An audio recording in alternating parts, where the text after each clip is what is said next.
We have all heard the story in Revelations about the horse flying through the clouds. Now, most people read it as symbolism, some people read it as prophecy, but almost no one realizes that it's actually just neuroscience hidden in plain sight. So we're going to break it down clinically, mythically, and anatomically so that we can actually use the information. So let's talk about the Pegasus archetype. Pegasus is the messenger between worlds. It's not just a winged horse. Pegasus is the messenger that travels between realms, from the deep waters of the unconscious to the atmospheric layers of perception. So in this case, the heavens, your higher cognition. In Greek mythology, Pegasus comes from Poseidon, the god of the depths, the unconscious ocean of memory, emotion, and intuition.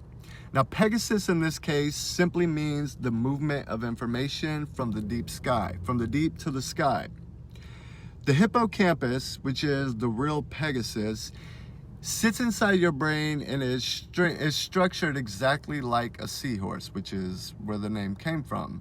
Now, the ancient world didn't have fMRI, so they used metaphor. And they named that seahorse-shaped organ after a mythical horse that travels between worlds. It's not by mistake. The hippocampus stores dormant memory, retrieves deep information, consolidates experience, and converts unconscious content into conscious understanding. It's literally the part of your brain that is responsible for, I don't know, remember who I am, to I am. That's the return of Christ consciousness, homie. The horse comes through the clouds is also a metaphor. So let's talk about those clouds.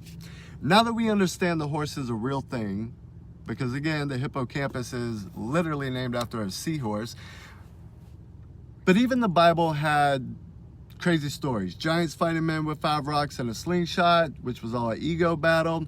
Yeah, we can handle all that, but no one was gonna buy into a fucking seahorse flying through the clouds, so we left that one out. So enter a regular horse. The clouds are actually the white and gray matter tracts of the brain. So when Revelation says a horse flies through the clouds, it isn't describing the sky. It's describing the brain's white and gray matter tracts, the literal highways that carry information from the hippocampus to the cortex. The clouds are myelinated axonal pathways, the neural fibers, the communication networks, the information channels, they're information channels. And the horse, the hippocampus, rides up through these clouds to reach the cerebral cortex, which is your decision-making center, your identity, your perception, and your perception of reality. The cerebral cortex is the layer just about where Neo resides. Neo is in Neo and the neocortex.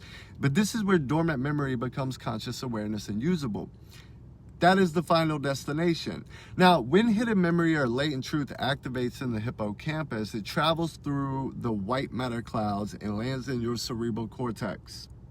That's the moment you suddenly think to yourself, this makes sense. Hey, I remember who I am. I see the full pattern now. This changes everything.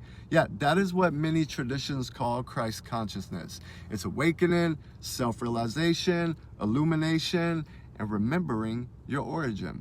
Now, whatever language that your culture gave the mechanism, it is, if you strip the story away, it is still the same mechanism. Hippocampal activation will travel the white and gray matter tracts for cortical integration, which will lead to an identity shift. Everything that you were ever told was separate is actually just the same system. Religion, mythology, neuroscience, psychology, none of them contradict each other.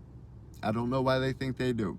They're just different versions of the same operating manual. Science describes the mechanics, mythology describes the motion, religion describes the meaning, and neuroscience gives the whole thing the architecture. Human experience describes the transformation. We as humans need stories. Like, none of what I just said sounds as cool as a fucking flying horse in the clouds. Stories are how we encode truths that are too large for one discipline to hold. Now, we aren't here to debate belief systems. We're here to show you the entire map. And if you actually want to learn how your brain works, like not the sanitized version, not the oversimplified version, but the real version, well, welcome to Archetype 13, because this is where myth meets medicine, where physiology meets symbolism, and where the internal operator finally becomes visible. And once your operator is visible, then the vessel is yours to drive.